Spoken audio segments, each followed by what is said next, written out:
April, we have this overall energy, that feeling that changes upon us. We are now in the heart of eclipse season, and the planet of communication and travel, Mercury, is going to be slowing down and ready to station retrograde. So the momentum that was felt at the end of January through March is now catching up with all of us.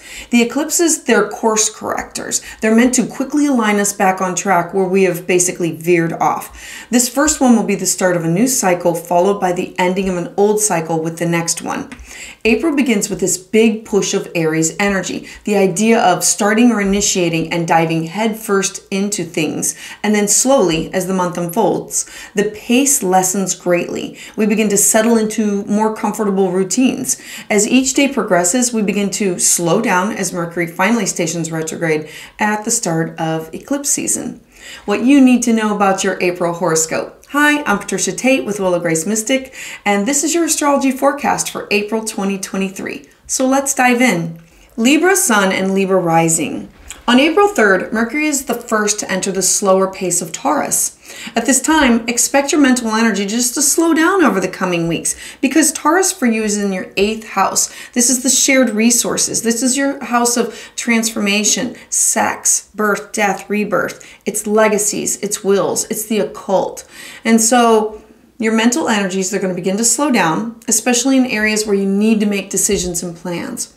Taurus is earthy, solid, grounded, methodical, deliberate, and is in no hurry. You may need extra time to get your ideas off the ground, up, and moving. And then as a result of this ingress on April 5th, Mercury is going to be working with the planet of Saturn. So any long-term goals or plans that you have, they're going to be made easier for you to work on. Saturn is going to be offering you the discipline that's needed for your mental energy so you can be focused on these goals. So make plans to move forward at this time. And then on April 6th, we're going to have this beautiful Libra full moon. Now, Libra for you, this is in your first house of self, who you are, how you come out into the world, how you look, how you act, how other people see you. It's how you present yourself. And so Libra, being the sign of scales, desires balance and harmony.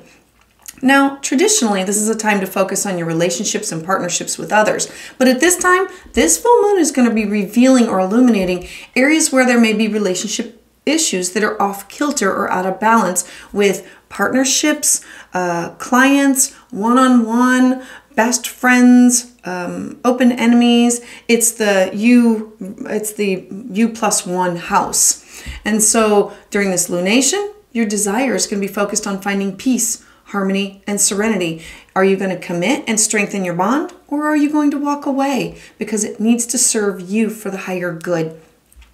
And then on April 7th, you are going to have a softness about you with the planet of love, Venus, in a beautiful aspect to dreamy Neptune. You're going to be more understanding, compassionate, and feeling of other people's emotions. This energy is going to allow you to care and help others, while all receiving joy in the reciprocity of the energy that you receive in return from them.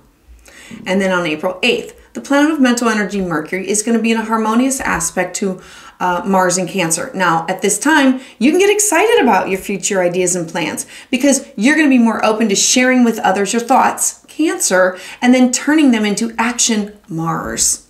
On April 11th, Venus, the planet of love, enters the chatting, inquisitive sign of Gemini. So for you, this is in your 9th house of you in the outside world, you connecting with others, you writing, you journaling, your travel, your studying, you teaching, you connecting with others that are far and wide. It's seeing the bigger picture and being out there. So expect some shameless flirting and your mental connections in love to take on a stronger role with people that are far and wide, things that are far and wide for you. This is a perfect opportunity to work on improving all lines of communication with the people that you surround yourself with. And through this open networking, you can feel more connected with your thoughts and your ideas, all while enjoying meaningful conversation with others. And on April 14th, there's going to be a little square tension point between Venus and Saturn. Now, Saturn being your responsibilities and Venus representing love and values, these energies combined may have you feeling like your responsibilities in your relationships is somehow constricting or stifling you. Don't walk away. Stay the course. Get to the bottom of the problem. Work to figure out what is the right approach for you to move forward with. And then on April 20th, we're going to have the first in a new cycle of eclipses in the sign of Aries. Now, this is going to be major for you because it is on one of the major angles. It is in your 7th house of partnerships. It's your one-on-one, it's relationships. This is the partnerships that you marry or your significant other or your business or your client. It's also open enemies. Now, Aries being the first sign of the zodiac, it looks forward to spring, new life, new beginnings. Spring is the end of winter. This Aries solar eclipse is full of potent energy. The Aries Libra axis is about me versus we spectrum. It's you with a partner, you alone, you with a client. It is literally you with others, one-on-one. Now, topics such as independence, codependence, interdependence, and collaboration. It is going to be hot for you over the next few months with a pattern running through it for the next couple of years. Times of new beginnings are going to be strong for you right now with new partners, new relationships, new connections with others. This could be through work or romance.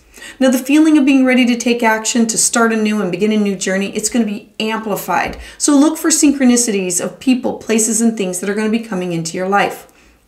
Then, as the sun ingresses into the very grounded sign of Taurus, for you, this is your 8th house again of your birth, death, rebirth, and the house of transformation. The energy at this time is going to have you looking for stability, security. It's going to be paramount to you. So give yourself permission to slow down. Embrace life at a slower pace. This is going to improve your confidence in all areas of your life. Because then the following day on April 21st, we're going to have Mercury retrograde. Now it's going to be here in this house, meaning you're going to be going back over contracts, back over your finances, back over legacies, wills, looking at transformation. It will be here until May 14th. Now, retrogrades, they require us to go back, reflect, reform, to reconnect in some way. So in Taurus, you can become like the bull, stubborn and inflexible. So work on being more open to change. Go back and look at themes that the sun is illuminating that need realigned, reformed, or reorganized in this area of your life.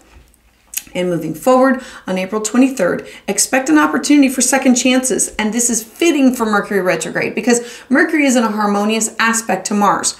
Mercury is currently retrograde, so things are a little slow and confusing with your thoughts, your ideas, and paperwork. And Mars in this transit, it can make things a little bit easier for you to control your mental energy, or at the very least, take forward action with your plans and your ideas. You may even strike on a new idea or an old one, or revisit or give a second look or give a second chance to something that has to do with a contract or a partner.